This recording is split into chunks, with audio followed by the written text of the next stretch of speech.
Hi, everybody. I'm Steph Haggard. I'm direct the Korea Pacific program at the School of Global Policy and Strategy at UCSD. We're just gonna, okay, well, why don't we get started? We're a small group, which is great. We can sort of do this in an informal way. I like that. And then we'll circulate this, Celeste, and obviously you'll have an opportunity to get it out as well. Before I turn to our speaker today, I just want to give you a heads up about something we're going to be doing in a couple of weeks on the elections. So everyone who's a Korea watcher knows that the elections are looming, and there's a lot of volatility in the polls, but things seem to be hardening a little bit. And Eric Mobrand, who is the Korea Policy Chair at RAND, is going to give a retrospective. So we're not going to do a prospective look at the elections. We're going to wait to the results this time. And so put that on your calendar for March 14th. So let me introduce our speaker today. Celeste Arrington is the Korea Foundation Professor of Political Science at George Washington University. And I've had the pleasure of knowing her for a number of years. I can't remember where we first met, Celeste, but it's been kind of over a decade.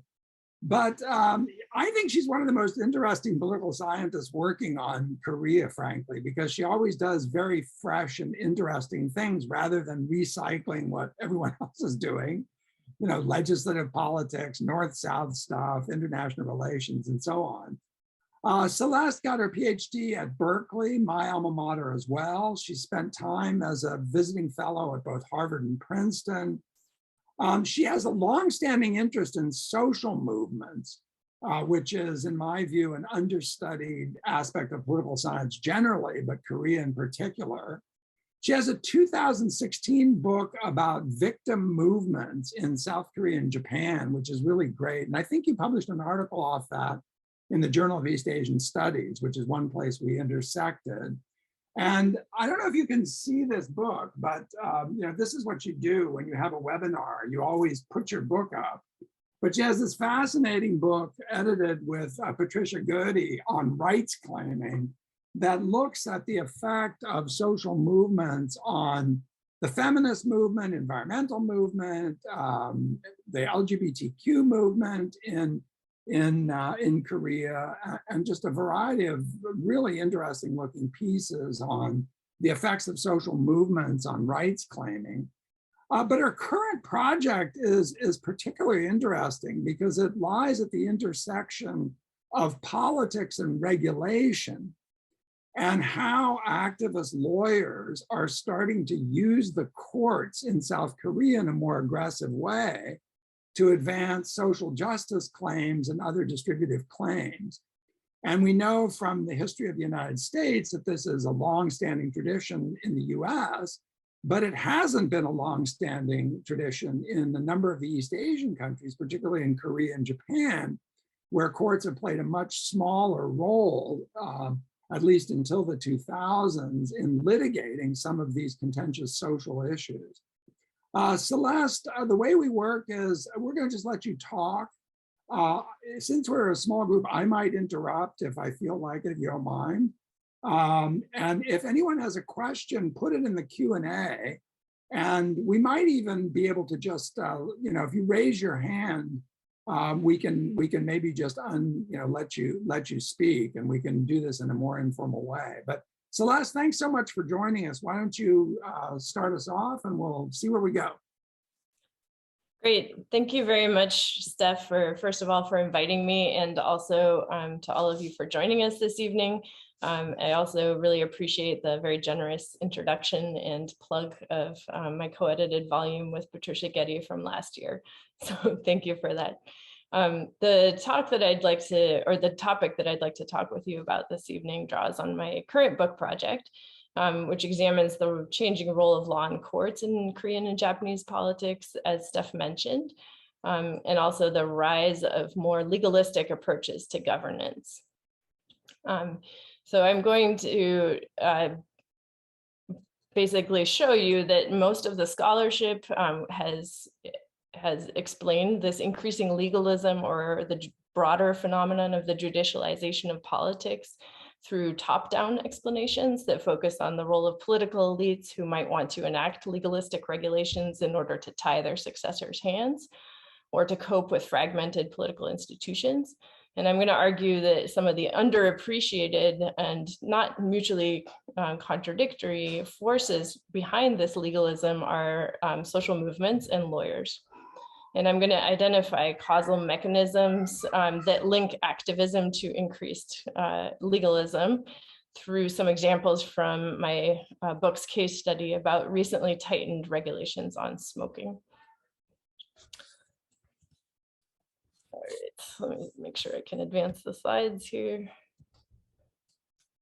Okay, so just a few words at the beginning on why Japan and Korea are ideal for comparison. I think this should be familiar to many of you, but historically, they had bureaucratic, non-legalistic approaches to governance. And in fact, Bob Kagan, whose concept of adversarial legalism I'll draw on a lot today, used Japan as a foil, saying it was the opposite of the US style adversarial legalism that he wrote a whole book about.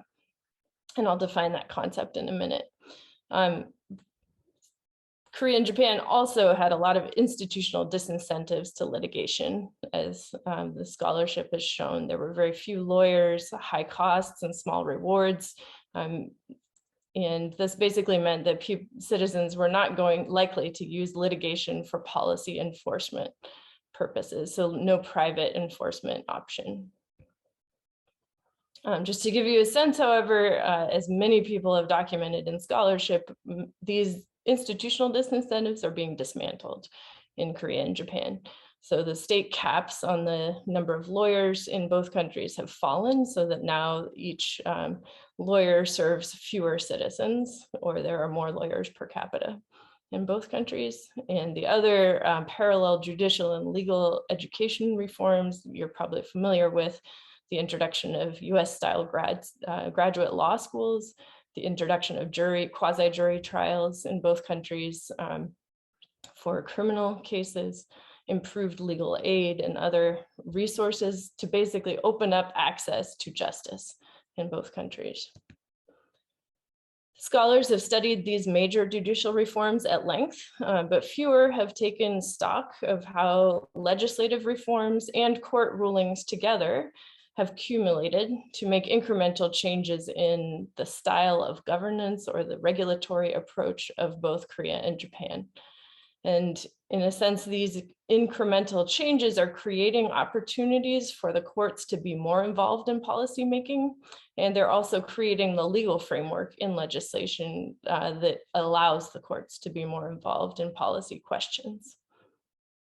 And so my goal, drawing on Bob Kagan's concept of adversarial legalism, is to take a look at how governance is shifting away from a more informal approach towards more legalistic approaches. So Bob Kagan's concept of adversarial legalism, one recent review said, is a really great concept for comparing varying legal styles or regulatory styles cross-nationally. And this is work by Jeb Barnes and Tom Berkey that have written about this. And the idea that Bob Kagan originally had is that adversarial legalism has two dimensions. One is how formal are the regulations and the laws. So are they written down? Do they include detailed rules? Are there fines for rule breakers? Are there codified rights and things like that? And then the other dimension is how participatory is both the policy decision-making process and the policy implementation process. And so what we're seeing in Korea and Japan are essentially more formal, detailed rules and rights, sanctions for rule breakers, and proceduralized or more formalized enforcement, as well as rules that require citizen or members of society to be involved in the enforcement and policy implementation process, including through the courts. And so this shift that I'm going to illustrate with the strengthening of indoor smoking rules in Korea and Japan is not alone happening in East Asia. Steve Vogel, my former advisor at Berkeley, has also written about this phenomenon with market liberalization in Japan, how deregulation involved re-regulation, or freer markets, more rules. Dan Kellerman and Francesca Bignami have also documented this phenomenon of increasing legalism in the European context amid regional integration. And Mary Gallagher has written about how even in China's authoritarian context, the state has created more rights-giving legislation and then encouraged workers to use it as a way of essentially helping privatize enforcement of policy and getting the workers to help the state control employers and minimize conflict from workers. So I want to say this turn towards legalism is not a unqualified plus for citizens. So on the one hand, more legalistic modes of governance also empower the state and the courts and are contributing towards a judicialization of politics. And some people argue that this is anti-democratic. But at the same time, the legalistic modes of governance can also provide citizens and their lawyers often with more legal tools and institutional channels for rights claiming and for monitoring policy implementation and for different ways of holding state actors accountable.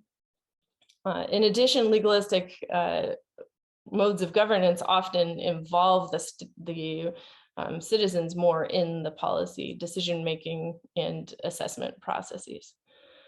And so tighter regulations on smoking are pervasive in East Asia these days in the last few years, but there are really great examples through which to shift this, to trace this shift towards legalism. Essentially, you're getting more detailed rules, more formal enforcement mechanisms, including fines in both countries. And it's not only happening in Japan and Korea, but the Ministry of Health, Labor, and Welfare in Japan describes this shift as manā kara rūru, or from manners to rules, which is where I draw the talk title for today. So the questions I'm addressing through these case studies are what explains the shift towards more legalistic policy solutions in both countries, which were historically not only smokers' paradises, but also had a tendency to approach regulation with a non-legalistic, bureaucratic, informal style. And second, to what extent and how, very specifically, how are societal actors contributing towards this shift in governance? So as I mentioned at the outset, the existing explanations tend to not focus on societal actors, but take a more top-down approach. So for example, politicians might want to tie their successors' hands if they anticipate a turnover in the next election, or they might want to improve their country's international reputation by complying with international treaties. In addition, judges might want to bolster new institutions, as could be argued with the Korean Constitutional Court, or they might want to weigh in on political controversies and through what one scholar of Japan called stealth activism, gradually change social norms that have been difficult to change. I do not argue that these explanations are wrong, but rather I say that there are societal actors that bring cases before the courts that allow judges to play this role, and that both put pressure on political elites and also provide political elites with key resources for achieving policy change. And those actors are lawyers and activists, these societal actors that I want to argue help catalyze this legalistic turn in governance through two interconnected mechanisms. One is that they campaign for legalistic policy solutions in legislation that defines new legal requirements.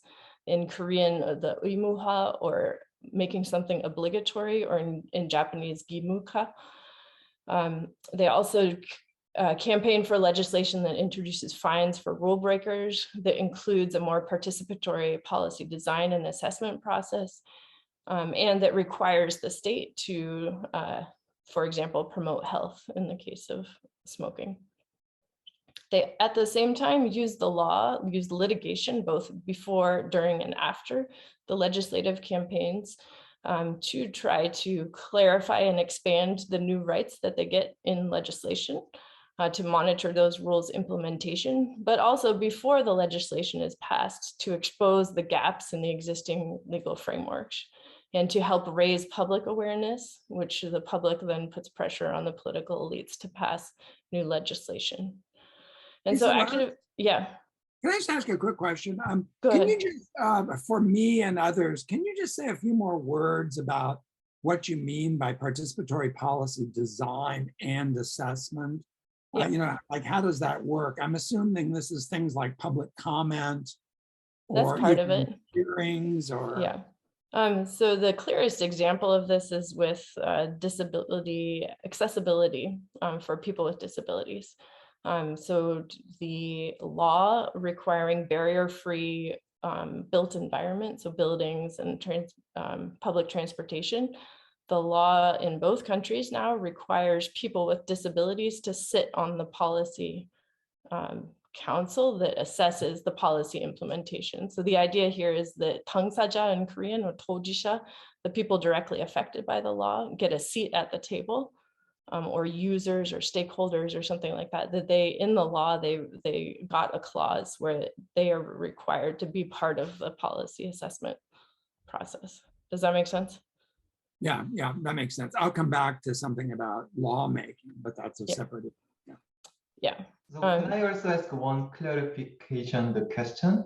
Sure, Moonsel. Yeah. So you say that the legalistic policy have the specific enforcement mechanisms. So what are the potential enforcement mechanisms under the alternative policy, say the bureaucratic policies? What options are available there?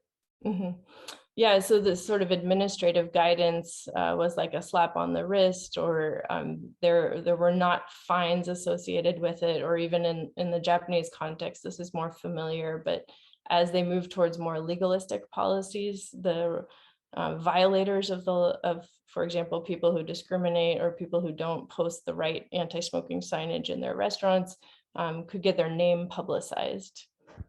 So that's kind of in between sanction, criminal fines, criminal charges, fines, and then shaming, publicity, negative publicity. And there's a whole sliding scale of different enforcement mechanisms. And so at the non-fine, sort of the bureaucratic notice that you're violating the law, that's the old style. And we're moving more into the fines, even if they're quite small, like 2,000 yen for smoking on the street. Yeah, that's very clear. Thank you. Yeah.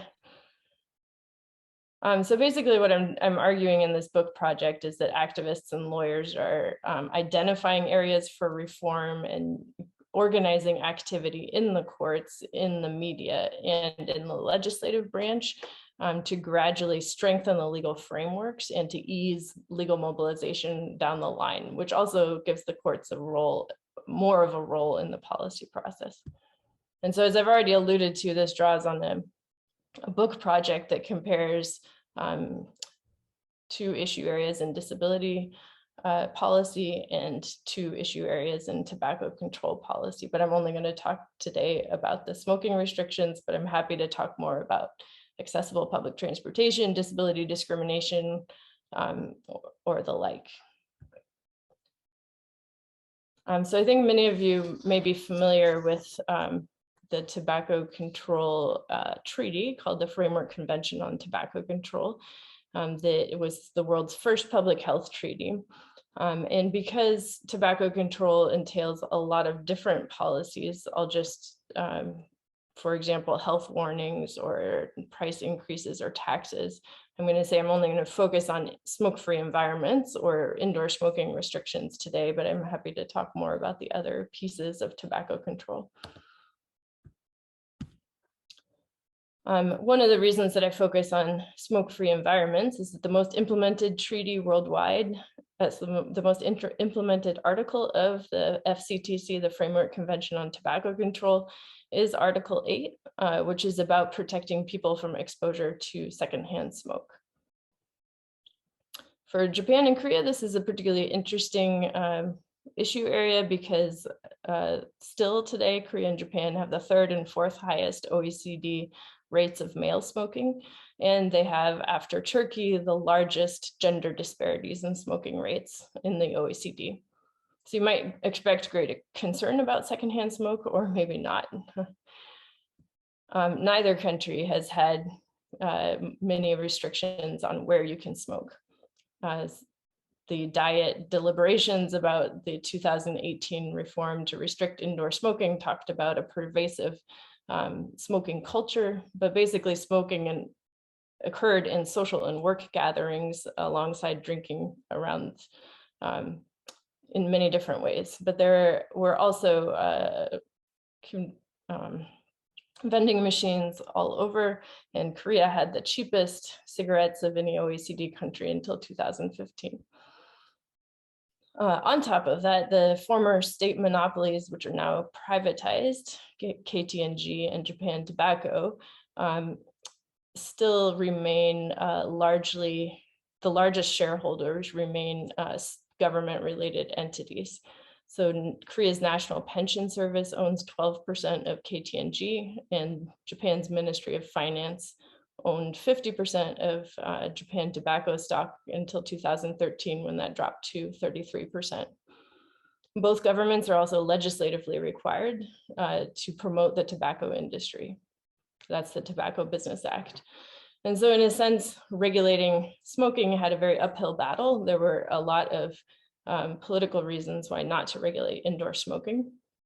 And these big domestic producers retain 60% of the market share. On top of that, tobacco retailers, bars and restaurant owners, and the dwindling number of tobacco farmers in both countries have deep political connections in Japan, especially to the long-ruling LDP. Nonetheless, since the 1990s, smoking has gradually been decreasing in both countries. And this is not due to strong tobacco control policies in either country, but the changing behavior and attitudes towards smoking has facilitated the introduction gradually of some tobacco controls laws. And so in 1995 in Korea and 2002 in Japan, both countries passed national health promotion acts that began to restrict indoor smoking. These were partial bans, and they were not legally mandated, but they focused first on educational facilities and medical facilities. And interestingly, in both countries, you also had the expansion of outdoor smoking on the crowded streets. You can see in Korea, the map from 2011 to 15, how widespread the outdoor restrictions on smoking became. And in Japan, gradually, despite the lack of tobacco control policies, you had fewer and fewer people being exposed to secondhand smoke. The policies that I focus on in this comparison are in 2011 in Korea and 2018 in Japan. And these marked a significantly more legalistic approach to regulating smoking.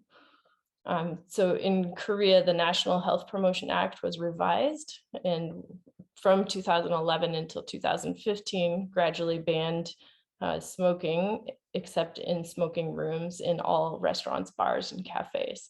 So many of you may have noticed that change. In addition, they introduced fines for rule breakers and banned minors from smoking rooms. Japan passed similar laws ahead of the 2020 Tokyo Olympics. In 2018, eateries bigger, so restaurants and bars bigger than 100 square meters had to separate smoking into a smoking room, and all new restaurants and bars were required to have smoking rooms and the rest non-smoking. So essentially you had the dramatic expansion of the number of indoor spaces that were smoke-free, but still there were carve-outs. So for example, for small restaurants and bars in Japan, and for these indoor smoking rooms, which are not what the Framework Convention on Tobacco Control recommends. In Japan, I published last summer an article comparing the national legislation and the Tokyo Metropolitan Government Ordinance, which rather than use the size of the restaurant and bar, said if a restaurant or a bar has employees who in theory could not choose whether to be exposed to smoking or not, then they would have to separate smoking into a smoking room. But if they were just owned and run like an izakaya by the owner, then they could keep smoking everywhere. So in short, especially in Korea, you see the dramatic impact of this new legislation in terms of the amount of secondhand smoke exposure that people had in public and at work. I argue that societal groups, especially tobacco control advocates and the lawyers that were working with them, were key forces behind these policy changes. And to make this argument, I want to highlight 6 causal mechanisms that link their activism to the policy outcomes.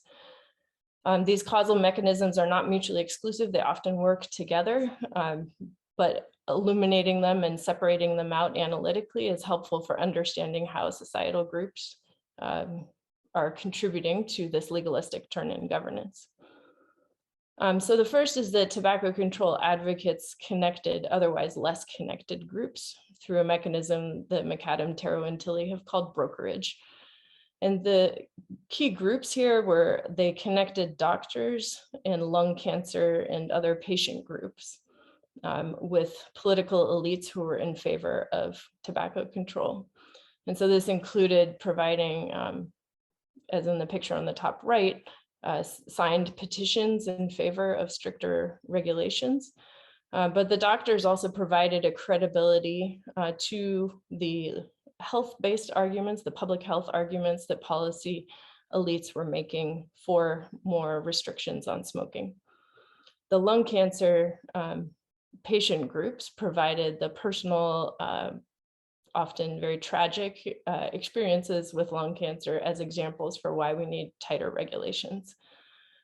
They also connected women and consumer groups, especially in Korea, who helped organize campaigns for tighter regulation.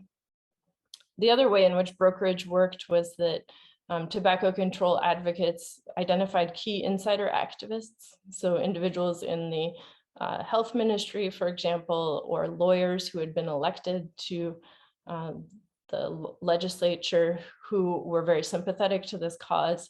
And these channels provided ways for tobacco control advocates to recommend specific legalistic policy clauses for the new laws.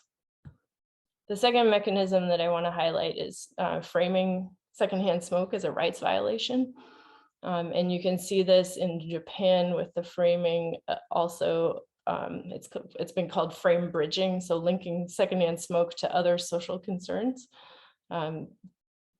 Smoking harassment or sumohara is a way of thinking about not just sexual harassment or sekuhara or power harassment, pawahara, but also sumohara as being linking into a current very salient topic. Similarly in Korea, especially with the pervasive male culture of smoking, tobacco control advocates engaged in frame bridging and called this kapje, or abuse in the workplace or bullying. This rights framing, so secondhand smoke is violating my right to breathe clean air, for example, was reinforced through legal mobilization in the courts.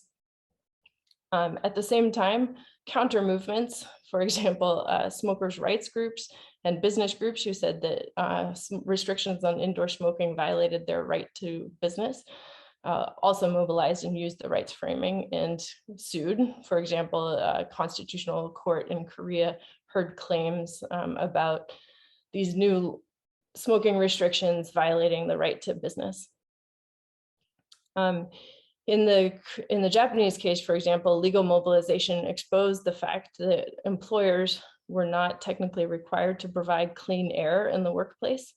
And so in 2014, Japan revised its occupational safety and health, industrial safety and health law to require legally that employers provide clean air. So that took the smoking out of the workplace. Even if these cases lose in court about tobacco, most of them have lost.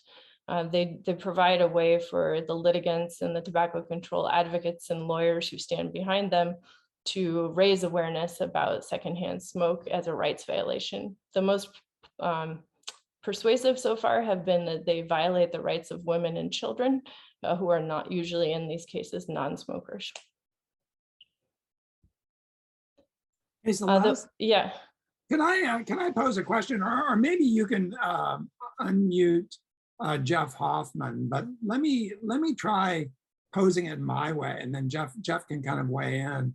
So Jeff raises an interesting question of whether, you know, the nature of the issues in which this process has operated, and asks, you know, is this really about a kind of catch up where, you know, Korea and Japan are behind the curve with respect to some international norm, and then mobilization takes place around a kind of gradually internationalized norm? Or can we think of this operating in other policy areas where it might be leading international norms or out in front of them in some way? Yeah, I think certainly when I talk about the role of the international treaties in a second, there is certainly something to be said of the catch-up. There's another example that I'm thinking of death by overwork or suicide due to overwork in Japan, which is called karoshi or karojisatsu. The 2018 reforms to the labor law in Japan were led by a domestic movement to raise awareness about this social problem. And in a sense, like Japan coined the concept of death by overwork. It's been working on this issue for decades before there was an international norm. I mean, I think there are interactions, and maybe it's better to think rather than unidirectional it's like a feedback loop, which is what Kyotsui describes this process as. That certainly these activists domestically are drawing on some international discussions, but in ways they contribute back up to the international level as well. Hey, Jeff, do you want to jump in? Yeah, so actually, Steph, you phrased it really well. Thank you.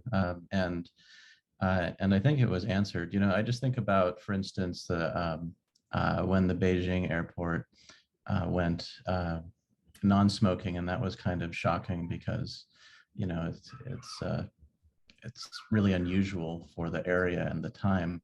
It's like there's a normative, there's an awareness of this sort of outside normative policy that is not being shared. And I'm just wondering if the sort of catalyst effect that you see with these activists, for instance, can only trigger if it's something that is behind that that normative curve, if you will, or if it's something that can also, you know, result in really new policy that is maybe not seen anywhere else. Mm-hmm. Yeah, I mean, another example is because Korea and Japan are aging faster than most of the rest of the world, the barrier-free or universal design standards and approaches to how to solve these problems about how to make the built environment accessible is one in which I think there is a convention at the international level, but they are leading and becoming sort of teachers of how to do policy for other parts of the world. So that might be another example, but it's a good way of thinking about it. And I'm going to, in the next two mechanisms, I think offer if it's not just a norm floating out there, but the activists very deliberately use it when they're engaged in domestic campaigns for reform. So hopefully after this slide, yeah, thank you, Jeff. I think it's a good point. So the fourth mechanism that I want to highlight is that the tobacco control advocates are engaged in a process of resocialization and collective learning, which doesn't sound like legalism at all, but it facilitates the reforms that they're seeking. And it also helps monitor the implementation of reforms. So building on the declining smoking rates in both societies, they want to promote voluntary changes that make it easier to get legislation passed, which then legalizes those changes. So in Korea, for example, the tobacco control advocates go around and encourage apartment buildings to go entirely smoke-free because it's in their interest for profit. It sells the apartments better. And then in Japan, activists have created little business cards where they can praise or criticize a restaurant for its smoking policy or non-smoking policy, to help implement and monitor the implementation of the law. And industry has long promoted this idea that the tobacco industry has long promoted this idea that, well, there are just some people that don't like smoking, and we should both tolerate each other, and that it's not really a health risk. And so we should have smoking manā, or manners in the Japanese context, or etiquette. And the tobacco control advocates are trying to denormalize smoking and say that it's not just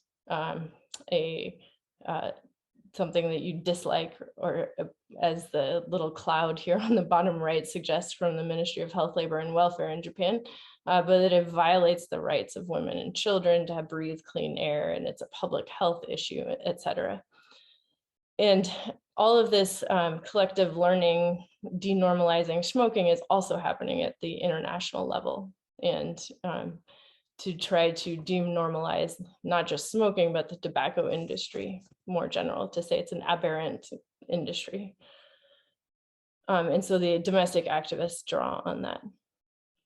And the fifth mechanism that I want to highlight is information subsidies. And here activists provide quality research about policy instruments that have worked abroad to basically subsidize the work of legislators in the policymakers who might have limited time and resources. And one key way in which they do that is the implementation guidelines for the Framework Convention on Tobacco Control provide very detailed descriptions of what you should do in your domestic legislation.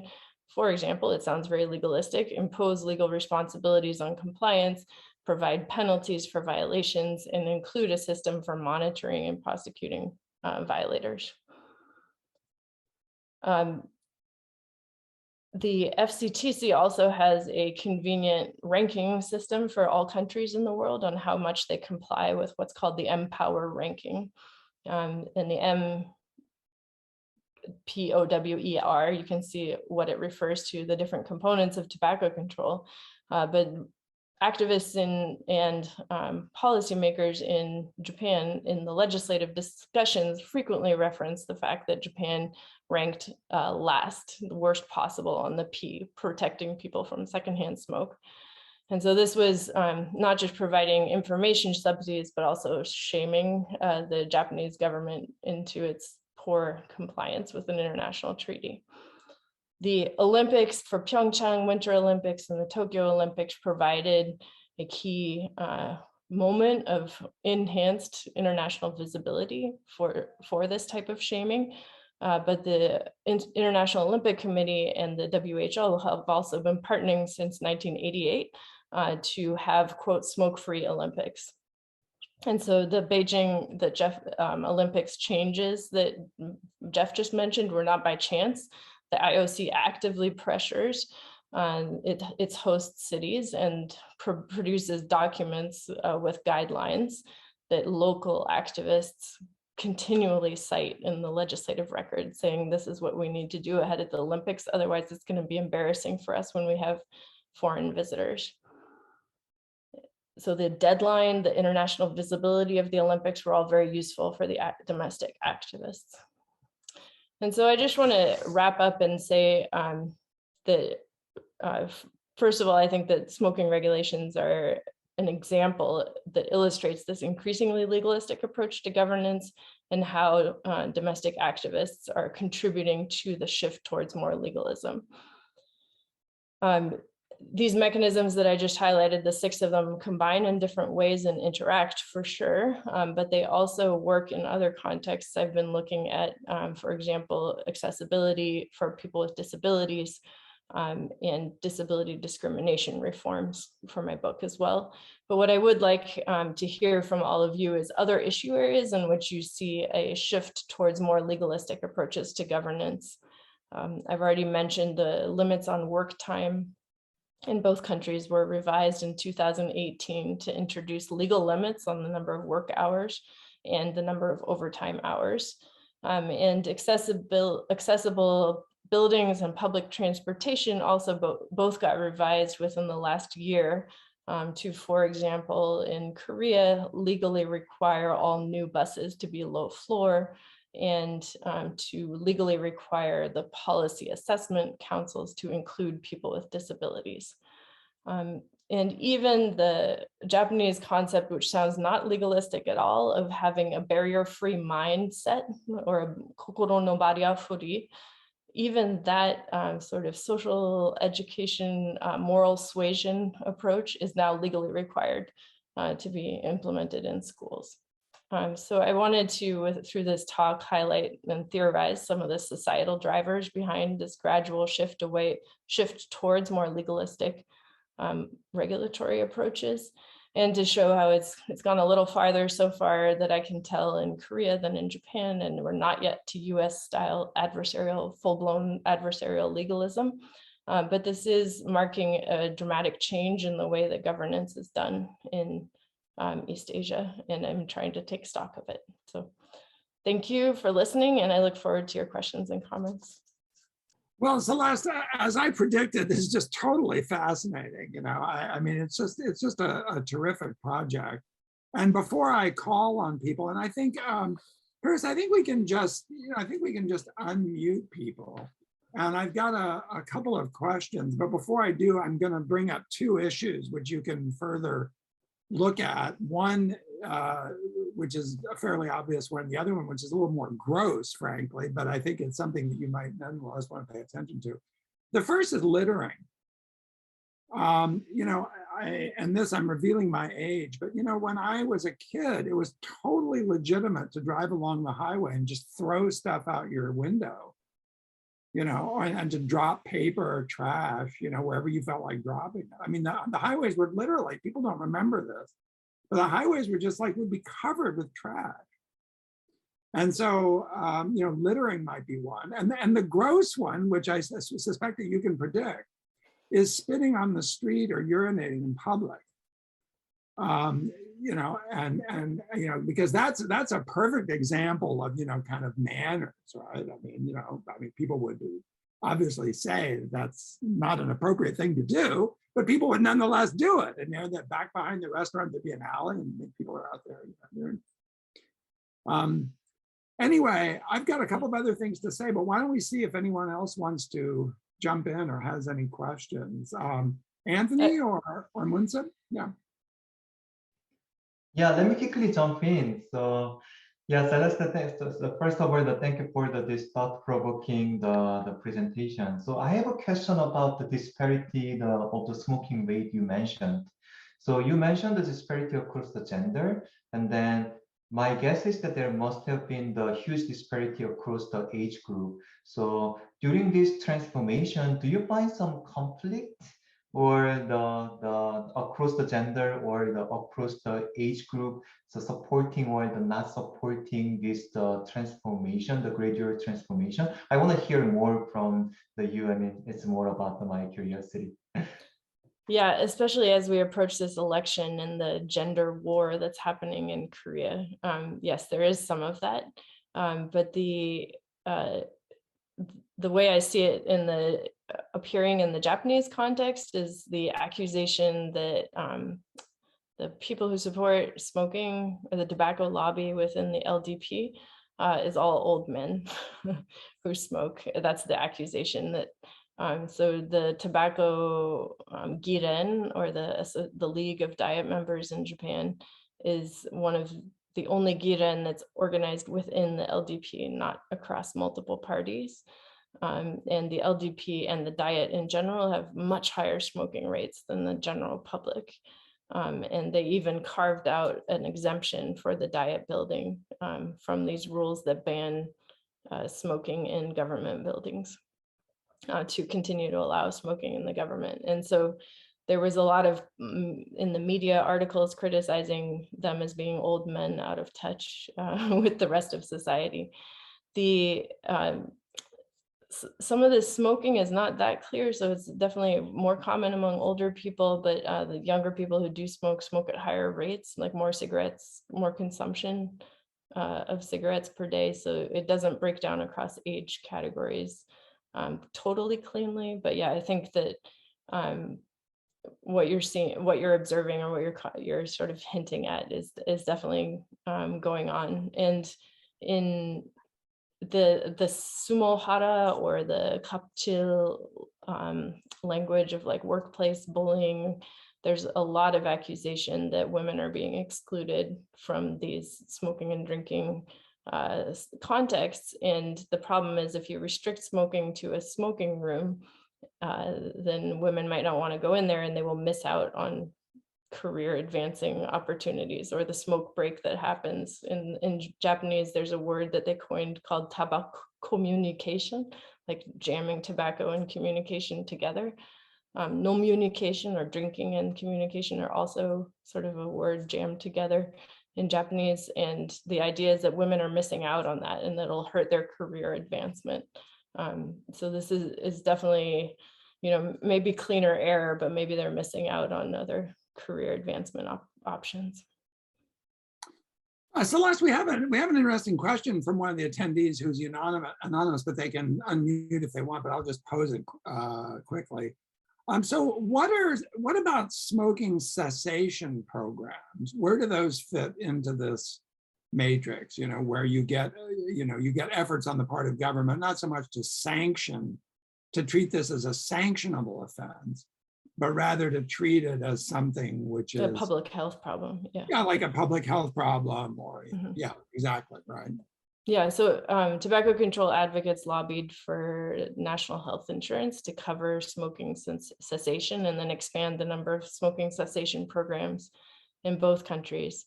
And they were further expanded ahead of the Olympics in both countries. So more availability for treatment covered by insurance.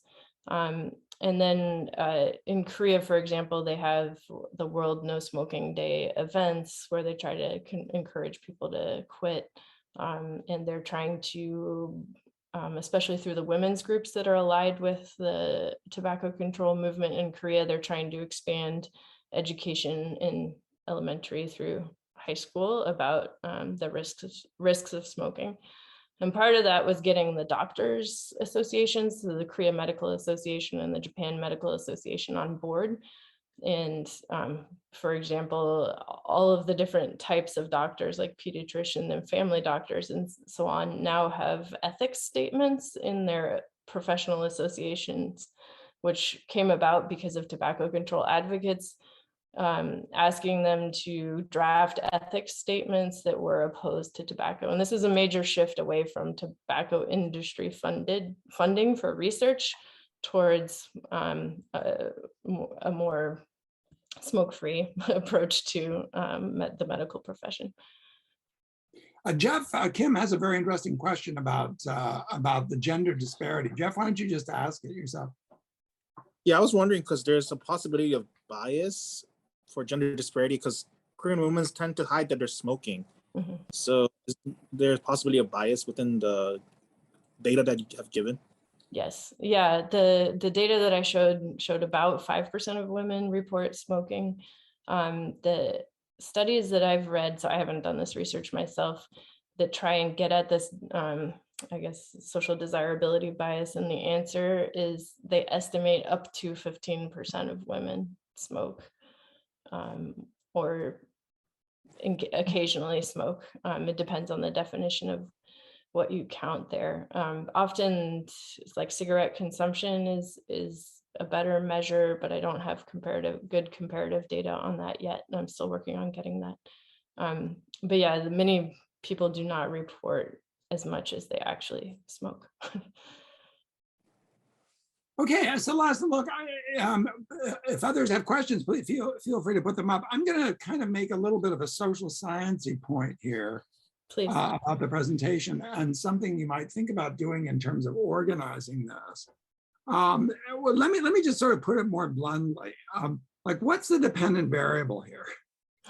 And I think the problem is in presentation that there are lots of dependent variables that are organized around a sort of extended causal sequence that runs from lawmaking, and maybe even treaty commitment prior to that, from treaty commitment to lawmaking to administrative rules and how those are made. I don't know anything about administrative law in Korea, to enforcement. And I'm not talking about statutory enforcement, I mean actual enforcement, down to assessment and sort of feedbacks. Mhm. And when you talk about mechanisms in the way you've talked about them, it's almost like you've got an X and you've got a Y, with X being a causal variable, Y being an outcome. And then, there's sort of multiple ways that you can get from X to Y. Yeah. But actually, if you look at your mechanisms, they're different X's and Y's. Mhm. And so to put it in language that Munson would get, you need a DAG here. You need a directed acyclic graph Mhm. of the process, like a causal mechanism figure. Mhm. Because some of the things you're talking about that are influences this legalization are operating at the lawmaking stage. And then other things are operating, at the maybe at the administrative phase. And then subsequently, they're operating through the courts to assure enforcement after the law has been passed, but dependent on the law being adequately specified that legal claims can be brought before the court, and so on. So I think that the way you present this is, there's this, and then you've got these 6 ways that you get from here to here. But I think that each of these things is operating on a somewhat different piece of that causal chain, which runs from law, to some feedback effect, which is operating through the courts, back onto rights claiming. I'm kind of babbling, but does that make sense?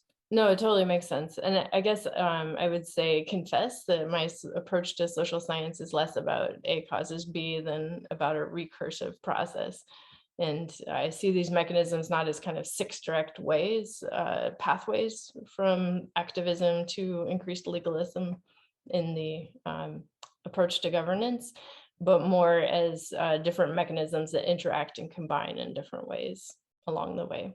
And so I don't know if some of the diagrams that, for example, in McAdam, Tarrow, and Tilley's classic work on dynamics of contention, it's like a lot of boxes and a lot of arrows going every which way, and the arrows also feed back into the original boxes.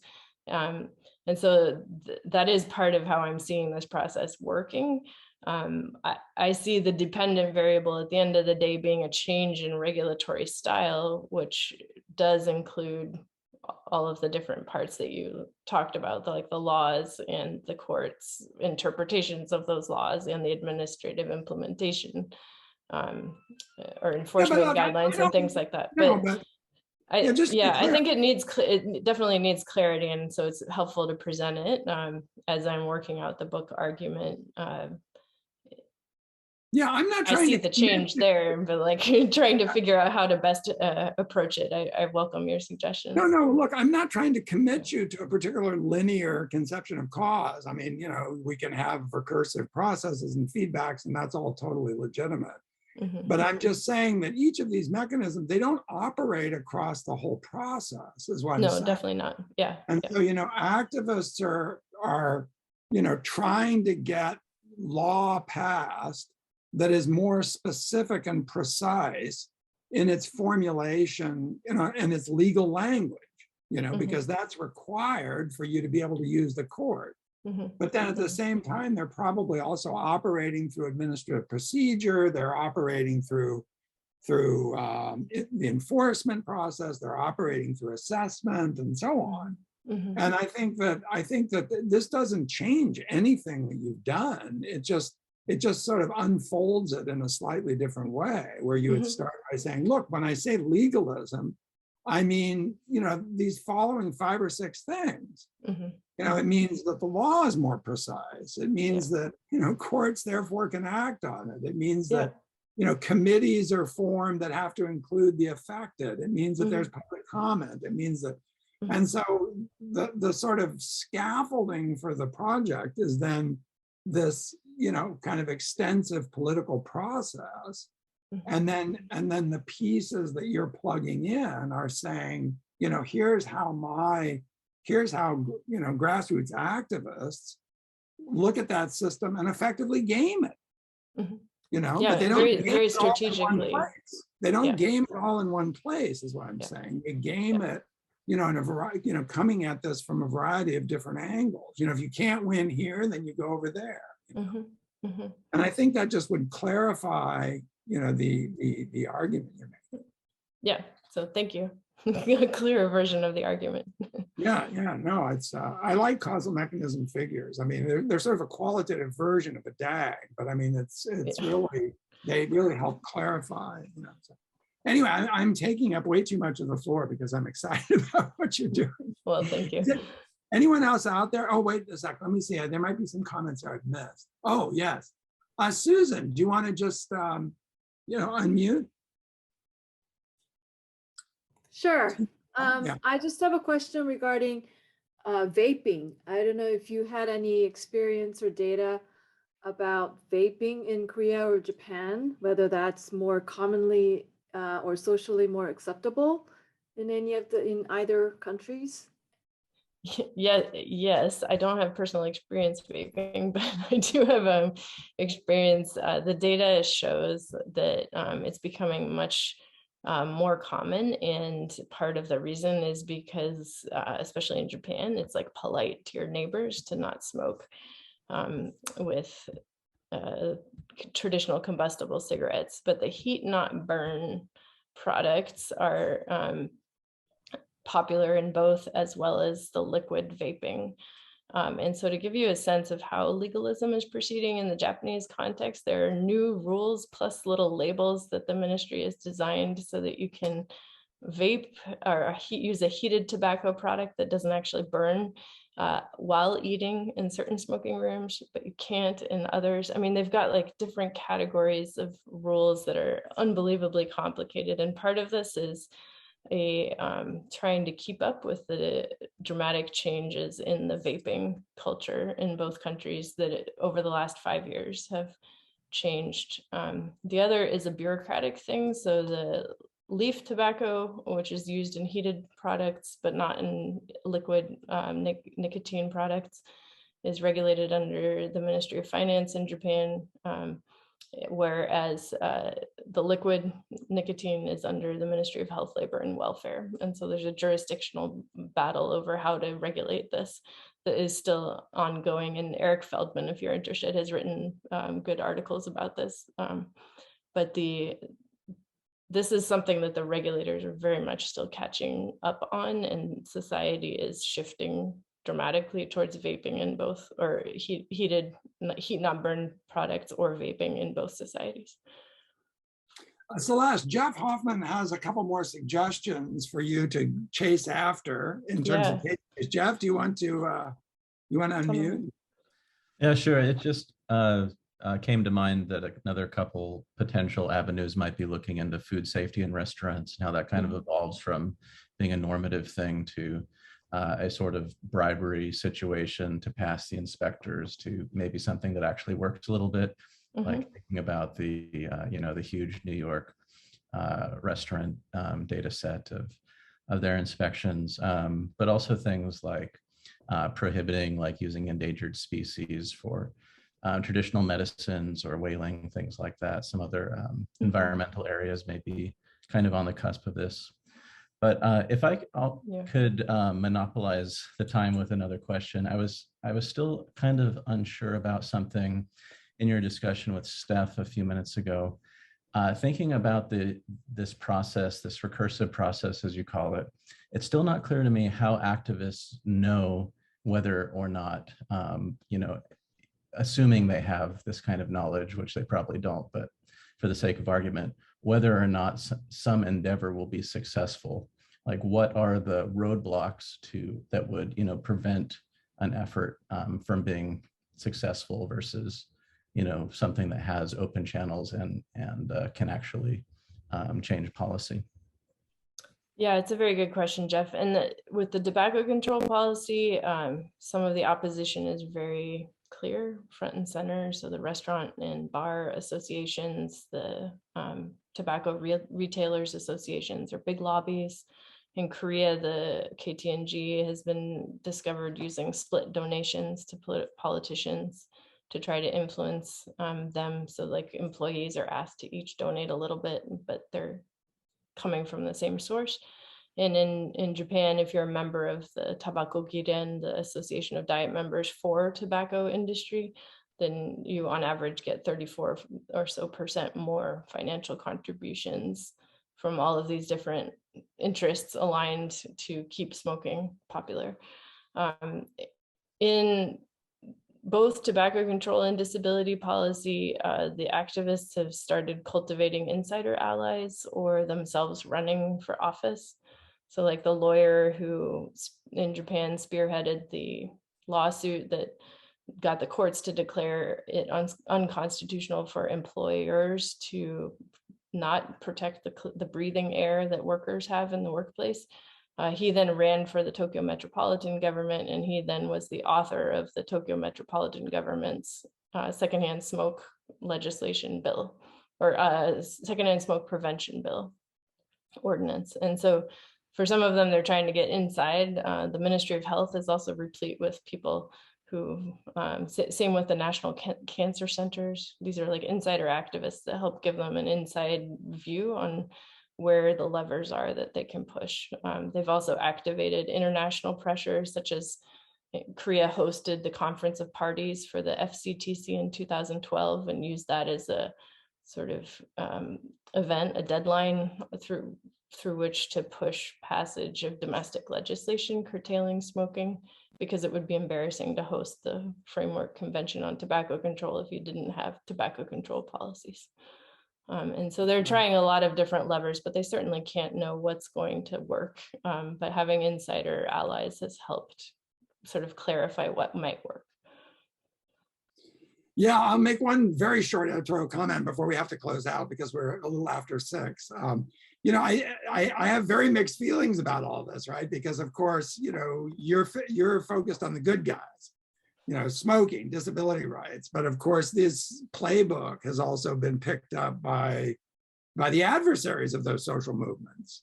And they've also sought to use the courts and legalism and, you know, lawyers and all of that to litigate their case. So, you know, this is a very big debate in American politics. I mean, I'm not sure that, you know, the adversarial legalism that was introduced by Bob Kagan, I can't remember. I don't think Kagan is altogether. You know, he's not, no, he doesn't like it that much. No.